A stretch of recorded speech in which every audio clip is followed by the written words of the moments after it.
Assalamu alaikum ustaz. Менин эжем бар. Жашы 40 ашып калды. Төрөй албагандыктан ажырашып кеткен. Өзүм 23 жаштамын. Бойдокмун. Кийин Кудай кааласа үйлөнгөндө улуу эжем мага бир бала төрөп бергиле деп ой сунуштап жатат. Кандай карайсыз? Туура чечим кандай болуп калат? Аллах Таала разы болсун. Суроо мындай.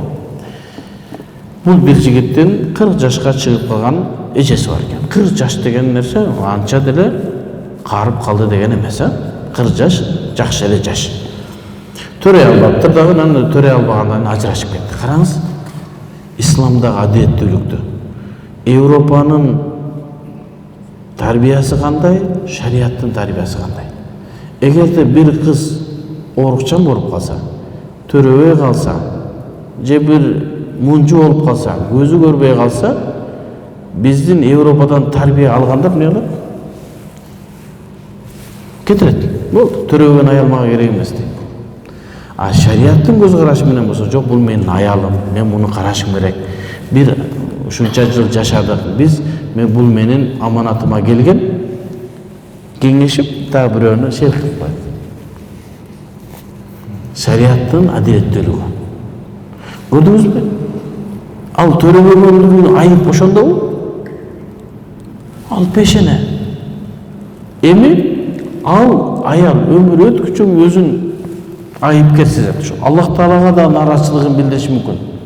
Мен ушу бардыгынан берген баланы ушу Аллах мага бербеди деп. Эгерде ошо бирөөсү менен жашай берген болсо, анчалык бир шариат каршы келе турганда сөз айтпашы мүмкүн эле.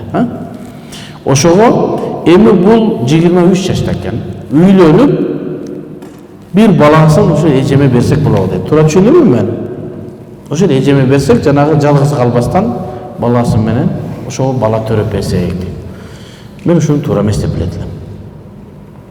Себеби ар бир бала өзүнүн ата энеси менен бактылуу жашоого акысы бар. Сиздин акыңыз жок, аны төрөп туруп бирөөгө берип салганга. Мен канча деген ушундай үй бүлөлөрдү көрдүм.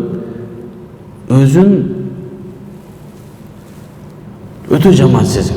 Менин атам муну экөө, ошо экөөнү ата эне дей албайт. Тиге берип койгон. Же тиге баккан энесин таштап бул жака келе албайт. Бул жака келсе, бул экөөнүн мээримин көргөн эмес, чужай адам. Ошон үчүн ар бир бала өзүнүн ата энеси менен жашаганга акысы бар. Аны ата эне ал укуктан ажыратууга акысы жок. Анан баласы жок жашаса деле боло берет. Сөзсүз бала менен жашаш деле милдеттүү эмес. Мен кээ бир семьяларды билем, балалы болгон эмес, башка аял да калбады, ошо менен жашап өттү. Не, Кудай бербеди, экөөбүз бактылуу жашадык болду. Ал эжеге эмне дейбиз эми? Жанагы детдом бар го, муну ошол жактан багып алсын, сооп болот. Ошол жерден балагатка жете элек жаш, 2 жашка, балагат эмес, 2 жашка жете элек баланы багып алса жакшы болот. Сооп да болот, анан өзү акылуу да болот. Анын ата энеси жок да. Өзү чоңойтконсун. А берки жанагы канча карышкылды баксаң да токойду карай берет дегенде, сен канча баксаң да өзүнүн ата энесин карай берет болчу. Кийин чоңойгондо айтсаң, иши капа болот. Мен неге берип койгонсуң? А тигини алып алса өтө жакшы болот. Анан ошону эмне себептен 2 жаштан деп атабыз? Себеби ал бала ал эне бакса деле анын махрамы болуп калбайт. Бирөөнүн баласы да.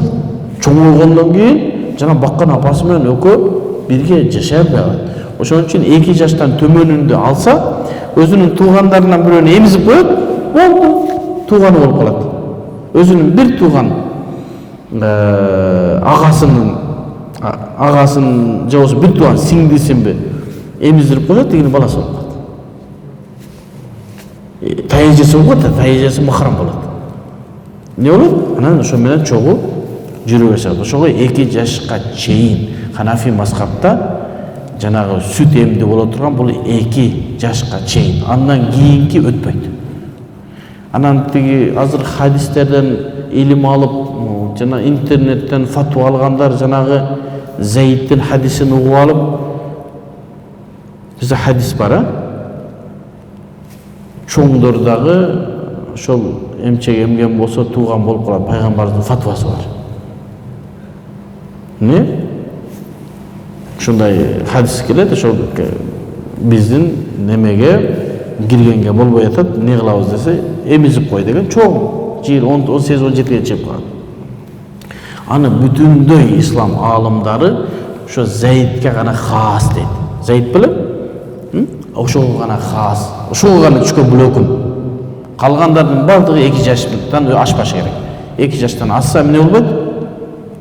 Janagı emçek tuğandığına ötpey kıladi. Şoň üçin menin kеңешим ушундай.